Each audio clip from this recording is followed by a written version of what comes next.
سلام، امیدوارم که حالتون خوب باشه. خوش اومدین به چنل نوبا، جایی که قراره خودتون خالق داستان خودتون باشین. مسئله انتخاب رشته و شغل از دغدغه‌های مهمیه که اینجا میخوایم هر آن چیزی که به بهترین انتخاب شما توی این مسیر شغلی منجر میشه رو با هم بررسی کنیم تا در نهایت به یک انتخاب آگاهانه و واقع بینانه برسید. اما برای قدم گذاشتن توی این مسیر طولانی، اولین سوالی که باید از خودمون بپرسیم اینه که من از چه شغلی لذت میبرم و با توجه به اهدافم، ارزش‌ها و نیازهام چه مسیری رو برم برای من مناسب تره. ما همیشه شنیدیم که 3 ملاک برای انتخاب شغل باید در نظر گرفت: علاقه، استعداد، بازار کار. اما باید بگیم که دیگه صرفاً این 3 تا ملاک اصلی نیستن، که 6 ملاک دیگه هم مهمه و باید در نظر بگیریمشون. اولین مورد تیپ شخصیتیه که شامل ویژگی‌های فردی و منحصر به فرد ماست. علاقه، اینجا صحبت از علاقه واقعیه، اون چیزی که همیشه شعله‌اش توی ما روشنه و ما قراره در مورد این آیتم خیلی دقیق‌تر بپردازیم. استعداد و توانایی که به تجارب و فعالیت‌های اکتسابی و انتسابی ما برمیگرده. سختی کار و میزان تلاش. تحمل سختی کار و رشته باید با میزان تلاش ما همخونی داشته باشه. نیاز جامعه و فرهنگ. جامعه و کشور من با توجه به چالشاش به چه سرمایه‌های انسانی و چه نوع کاری بیشتر نیاز داره. بازار کار و درآمد. آیا اون رشته و شغلی که من قراره انتخاب کنم درآمد مورد نظر منو داره؟ چقدر فضای کاریش گسترده و منعطفه؟ توان علمی و سوابق تحصیلی که شامل نمرات شما در 3 سال متوسطه اوله که در واقع توان علمی شما رو نشون میده. ارزش‌ها و نیازها، یعنی چه چیزهایی توی شغل برای من از اهمیت بیشتری برخورداره. خانواده شما رو از انتخاب هیجانی دور میکنه و شناخت کاملتری رو میتونه از خودتون به شما بده. اما نکته‌ای که مهمه اینه که نظری اینجا تحمیل نشه، چرا که انتخابگر نهایی خود شما هستین و خانواده صرفاً راهنمای شماست. اما علاوه بر این 9 ملاک مهمی که گفته شد، باید حواسمون به یک سری عوامل تأثیرگذار دیگه هم باشه، مثل میزان شناخت و آگاهی ما از رشته ها. توی اینجا نگرش ما نسبت به رشته ها خیلی مهمه که با چه جور نگاهی داریم رشته ها رو بررسی میکنیم و انتخاب میکنیم. نگاه و نگرش ما باید باز و وسیع باشه و نباید نگاهی متعصبانه یا بر اساس یک سری افکار کلیشه‌ای به رشته ها نگاه کنیم. و همچنین شناخت و آگاهی ما، اطلاعاتی که به دست آوردیم، منبع اون از کجا داره سرچشمه میگیره؟ پیشرفت علم و نیاز جهانی. در جهان امروز با توجه به تغییرات سریعش میطلبه که نگاهی جهانی هم نسبت به رشته ها و شغلا داشته باشیم که الان نیاز جهانی من چه چیزیه؟ فرهنگ جامعه. از تأثیرات فرهنگ نمیشه غافل شد. بین تأثیرات مثبت و منفی که میتونه داشته باشه، ما باید حواسمون به تأثیرات منطقی اون فرهنگ باشه و در واقع اونا رو انتخاب کنیم. شبکه‌های اجتماعی. بر اساس صرفاً چند پست یا توییت از افراد مختلف نباید تصمیم نهایی گرفت، چون اینجا بحث تفاوت فردیه و لزوماً عدم موفقیت یک شخص توی یک رشته تعیین کننده آینده واقعی اون رشته نیست. چه بسا بسیاری از محتواهایی که توی فضای مجازی به اشتراک گذاشته میشه صرفاً جنبه رؤیا فروشی دارن. یعنی تنها قسمت خوب داستان رو به شما نشون میدن. پس حتماً بعد از شنیدن نظرات مختلف یک تفکر نقادانه داشته باشید که از چه کسی، با چه ویژگی هایی و در چه سطحی دارید اطلاعات کسب میکنید. چون اغلب آدما بر اساس صرفاً تجربیات شخصی خودشون صحبت میکنن، نه لزوماً تجربیات یا توانمندی های شخصی شما. هیجانات. یک سری هیجانات مثل ترس از شکست، ناکامی، کم آوردن یا یه وقتایی شوق زیاد باعث میشه نگاهی واقع بینانه نسبت به اون رشته یا شوق نداشته باشیم و همه جانبه نتونیم نگاه کنیم. اینجا ما باید فارغ از هیجانات و احساسات غیر منطقی بر اساس 9 ملاک اصلی هیجاناتمون رو مدیریت کنیم. دوستان و اطرافیان. هدفتون رو با هدف دیگران گره نزنید. اینکه دوست من قرار این رشته بره نباید ملاک اصلی شما برای اون شغل یا رشته باشه. چه بسا اون شغل یا رشته برای دوست شما بسیار مناسب باشه، اما برای شما خیلی فضای مساعدی و بر اساس توانمندی شما چیده نشده باشه. اولین آیتم خودشناسی. خودشناسی شامل شناخت شما نسبت به باورها، توانایی، مهارت، نیازها و ارزشها و علاقه‌مندی هاتونه که برای پیدا کردن این سری مواردی که گفتیم یک سری تست ها میتونه به شما کمک کنه. یک تست رایج که اکثر مشاورین پیشنهاد میدن تست جان هالنده که در آخر از بین 6 تا تیپ شخصیتی که داره 3 تا تیپ برای شما غالب تره و این باعث میشه که شما نسبت به علایقتون یا توانایی هاتون یک شناخت نسبی پیدا کنید. این تست رو میتونید توی سایت ها به صورت رایگان هم انجام بدید. اما ما اینجا قراره هر کدوم از این تیپ ها رو به صورت مجزا توضیح بدیم. اگر یکی از 3 تا تیپ اصلی شما الف یا اجتماعی بود، یعنی شما علاقه‌مند به کمک کردن به دیگران بدون چشم داشتید و حتی وقتی خودتون رو از کودکی تا بزرگسالی رصد می‌کنید، می‌بینید همیشه تمایل به کمک کردن و حتی آموزش دادن به اطرافیانتون بودید. تعامل و روابط اجتماعی برای شما از ارزش‌های کاریتونه. اینکه توی فضایی کار کنید که همکاری و ارتباط گسترده‌ای داشته باشه برای شما از اهمیت زیادی برخورداره. اما یه نکته‌ای هست که باید بدونید. صرفاً اجتماعی بودن به معنی شخصیتی برونگرا داشتن نیست. مثل خیرین ما تمایل به کمک کردن به دیگران بدون چشم داشت و دارن، اما کمتر نمونشونی از اونا میبینیم. یا ممکنه بعضی از شما این ویژگی ها رو توی خودتون داشته باشید، اما به دلیل مهارت کم ارتباطی فکر کنید که این تیپ ها ندارید. پس ببینید علاقه قلبی و درونی شما چه چیزی هست. جیم یا جستجوگراها. جستجوگراها علاقه‌مند به یادگیری و فهمیدن و کشف مسائل جدیدن. حتی زمانایی که دارن تفریح میکنن یا اوقات فراغتشونه دوست دارن باز هم یک نکته‌ای رو یاد بگیرن.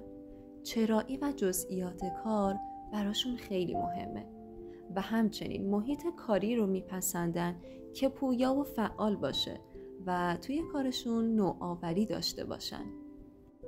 قاف یا قراردادی ها. قراردادی ها کسانی هستند که چارچوب و نظم و ساختار کاری براشون از ارزش‌های کاری محسوب میشه. بسیار قانون پذیر و متعهد و مسئولیت پذیرن. کمتر اهل ریسکن و کمی هم سنت پذیر. محیط کاری باثبات، امنیت شغلی بالا از ملاک‌های اصلی شغلشونه. واو یا واقع گرایی.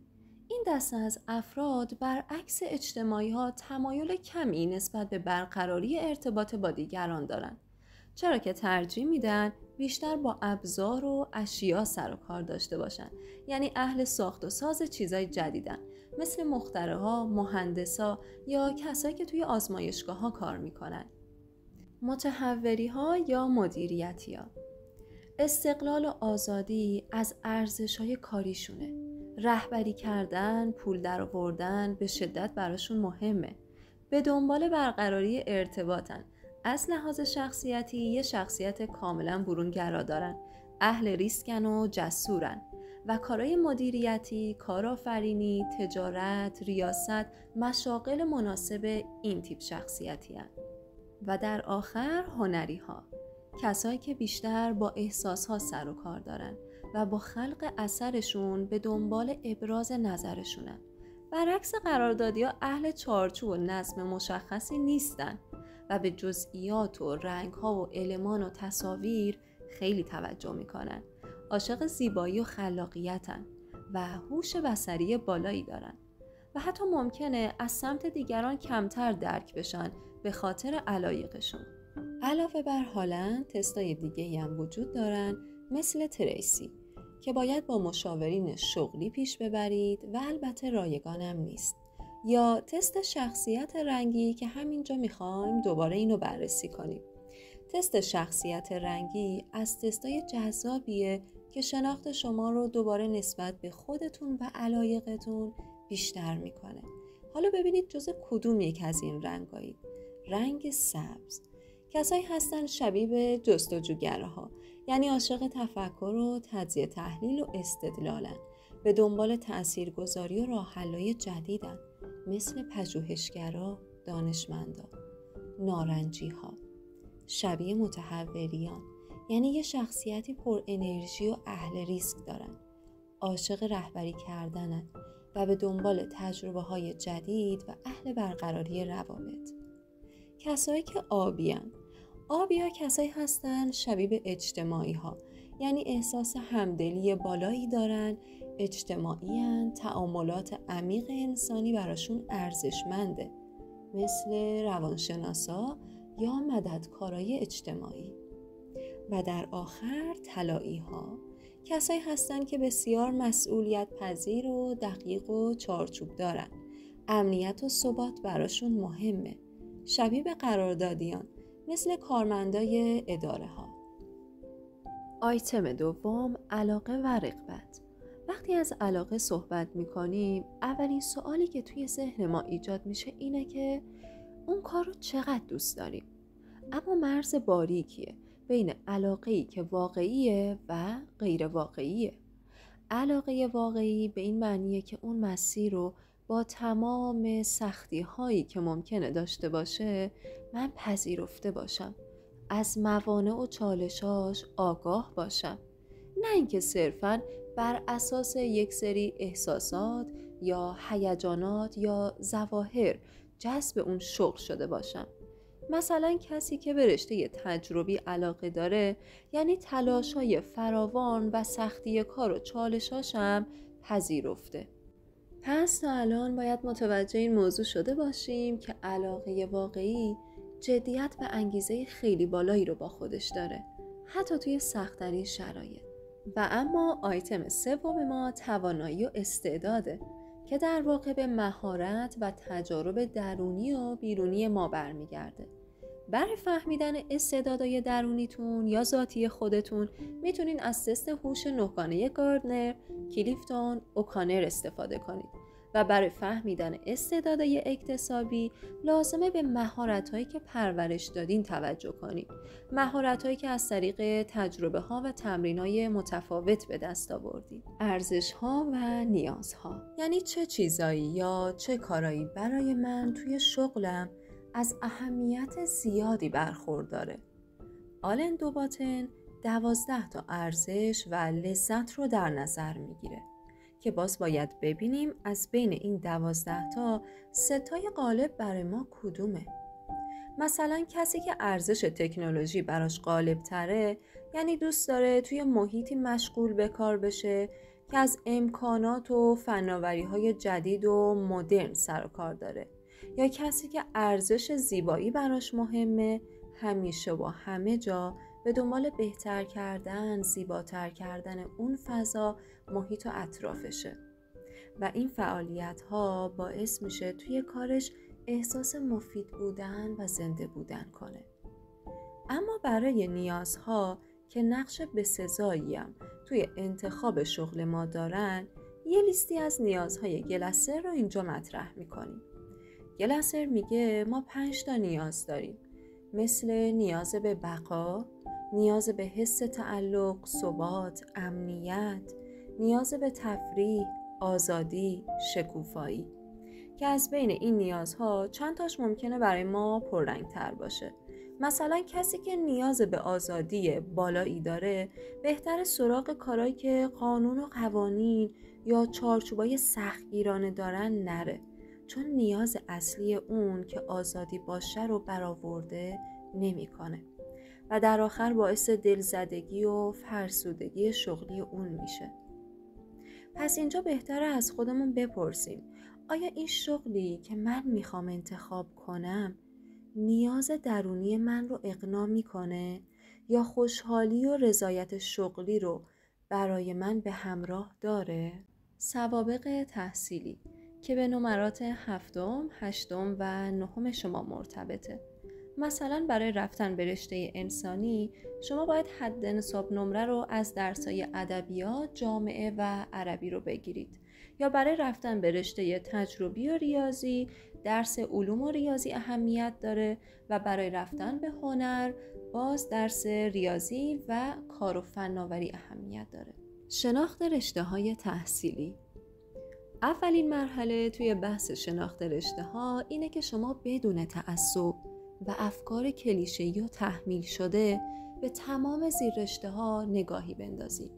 مشاغل دانشگاهی همه اونا رو بررسی کنید، مثل واحدا و چارتای درسی و حتی گرایش‌های فوق لیسانسش رو مطالعه کنید. محیط شغلی و آینده کاری اون رو با علایق و ملاک‌های شخصی شغلی خودتون تطبیق بدید. تنوع رشته ها رو حتما در نظر بگیرید. مثلا هر کس میره انسانی حتما قرار نیست معلم یا کارمند بشه، یا هر کس میره رشته ریاضی و فیزیک لزوما مهندس نمیشه. یه سری رشته های هنری هستن که فقط از طریق ریاضی میشه وارد شد، مثل مولتی مدیا یا کارشناسی چند رسانه‌ای. برای انسانی هم رشته‌های مدیریتی، کسب و کار، رشته‌هایی هستن که فقط از طریق انسانی میشه وارد شد. اما هر کدوم از این رشته‌ها به نوبه خودشون جای پیشرفت و سودمندی رو دارن. بنابراین توصیه میشه که همه رشته‌ها رو در نظر بگیرید. از منابع متعدد کمک بگیرید و از کسانی که فارغ التحصیل یا شاغلن یا متخصص و موفق اون کارن. در نهایت لیستی از مشاغل مورد نظرتون رو که تهیه کردین بر اساس اطلاعاتی که به دست آوردین میتونین به خودتون و به مشاغلی که به دست آوردین نمره بدین. اما اگر همچنان بین 2 انتخاب مردد بودین، برای تصمیم گیری بهتره که از جدول تی استفاده کنید که برای بررسی مزایا و معایب هر رشته است. یه مورد اساسی که کمتر کسی هم بهش توجه میکنه اینه که شما باید سرگرمی ها رو از شغلتون جدا کنید، چون این دوتا کاملا با هم متفاوتن. سرگرمی ها تنها جنبه موقتی داره و توی کوتاه مدت باعث حال خوب شما میشه و تمام پارامترهای شغلی رو با خودش نداره. اما از طرفی خود شغل یک مسئله بسیار جدیه که باید تمام ملاک‌های شغلی و شخصی شما رو توی خودش داشته باشه. بعد از بررسی تمامی این مواردی که گفته شد، حالا نوبت به این میرسه که مسیر رشته تحصیلی خودتون هم و چالش‌ها و سختی‌هایی که داره رو بررسی کنید. لیستی از مشاغلی که تهیه کردین رو در کنارش سختی و موانع و راه‌های رسیدن به موفقیتش هم بنویسید.